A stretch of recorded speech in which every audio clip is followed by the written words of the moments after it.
नमस्कार सभी को। आशा करती हूँ आप सब खुश होंगे, स्वस्थ होंगे। आज की हमारी वीडियो है द्रौपदी के चीरहरण पर क्या हुआ। तो वीडियो को बिना देरी किए शुरू करते हैं। तो वीडियो के लास्ट अंत तक बने रहें और वीडियो को ध्यान से सुनें। द्रौपदी के चीरहरण का प्रयास असफल हो चुका था। पांडव अपना राजकाज, धन, वैभव, प्रजा, यहाँ तक कि अपने भाई और अपनी पत्नी को जुए तक हार चुके थे। द्रौपदी का प्रलाप पूरी कुरु राज्यसभा में गूंज रहा था। द्रौपदी का क्रोध इतना तीव्र हो चुका था कि वह संसद कुरु राज्यसभा को श्राप देने वाली थी। तभी उस राज्यसभा में जहाँ स्त्रियों का आना वर्जित था, गांधारी का प्रवेश होता है। गांधारी विलाप कर रही थी, द्रौपदी श्राप ना दे, श्राप ना दे। यही प्रार्थना करती गांधारी द्रौपदी से कहती है कि हे पुत्री, श्राप ना दे, अपने इस वंश को श्राप ना दो। यह लोग जैसे भी हैं मेरे हैं, यह लोग तेरे भी हैं। पुत्री, अपने पितामह काका विदुर, जेठ पिता श्री गुरु द्रोण, कुल गुरु कृपाचार्य को क्षमा कर दे। पुत्री, तेरी बड़ी माँ तेरे आगे हाथ जोड़ती है। इस पर द्रौपदी कहती है, ज्येष्ठ माता श्री, मैं आपको क्षमा कर सकती हूँ, परंतु दुर्योधन, दुशासन, अंगराज, कर्ण और गंधार नरेश सुकनी को कभी क्षमा नहीं करूंगी। यह सुनकर दुर्योधन तिलमिला उठा और गांधारी से बोला, माता श्री, आप यह सब क्या कह रही हो? अब यह आपकी पुत्र वधू नहीं है। मैंने इसे जुए में जीत लिया है, इसलिए अब यह हमारी दासी है।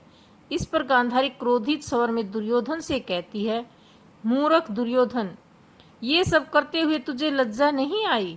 अरे वो तेरी भाभी है, तेरी दासी नहीं। अगर अपनी भाभी के वस्त्र हरण करने के बाद भी तेरा मन नहीं भरा तो कह दे दुशासन कि यह मेरी माँ गांधारी का वस्त्र हरण कर दे।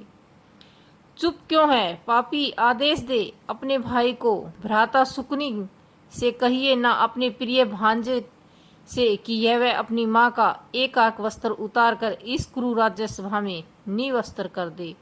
भ्राता श्री तुम्हारा ही यह कहना मानता है ना, कहिए इससे अपनी माँ का यह कहना तो मान ले और निवस्त्र कर दे।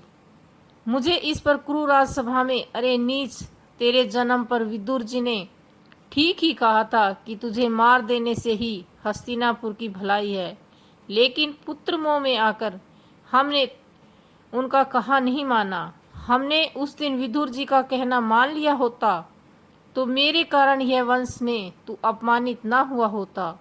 इतना कहकर गांधारी द्रौपदी को अपने साथ लेकर राज्यसभा से बाहर निकल जाती है।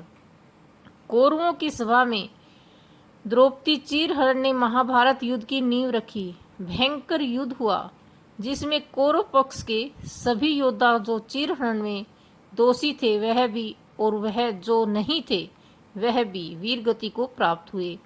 इस युद्ध में पांडव विजय हुए और कौरवों की हार हुई। महाभारत युद्ध में विजय के पश्चात द्रौपदी कौरवों के शिविर में बैठी युद्ध के बारे में विचार कर रही थी। तभी गांधारी द्रौपदी से मिलने शिविर में पहुंची। गांधारी ने द्रौपदी से कहा, हस्तिनापुर की महारानी द्रौपदी की जय हो, क्या आप मेरा प्रणाम स्वीकार करेंगी? द्रौपदी गांधारी के चरणों में गिरकर रोने लगती है। गांधारी द्रौपदी से कहती है, अपनी विजय पर यूं रोते नहीं है पुत्री, मेरा कहना मानो तो इस शिविर को छोड़कर चली जाओ। यह शिविर तुम्हारे ज्येष्ठ पिता श्री की मरी हुई महत्वाकांक्षा और तुम्हारे देवर दुर्योधन के अहंकार का शिविर है। अपने प्रियजनों को लेकर अपने शिविर में लौट जाओ पुत्री। यह सुनकर द्रौपदी ने कहा, ज्येष्ठ माता, मैं विजय शिविर में नहीं आई हूँ, मैं अपनी ज्येष्ठ माता के आशीर्वाद लेने आई हूँ। गांधारी ने रोते हुए कहा, पुत्री, इस समय मेरा दुर्योधन अपने लहू ने नहाया रणभूमि में अकेला पड़ा अपनी मृत्यु की प्रतीक्षा कर रहा है। बहुत अकेला है, बहुत पीड़ा है।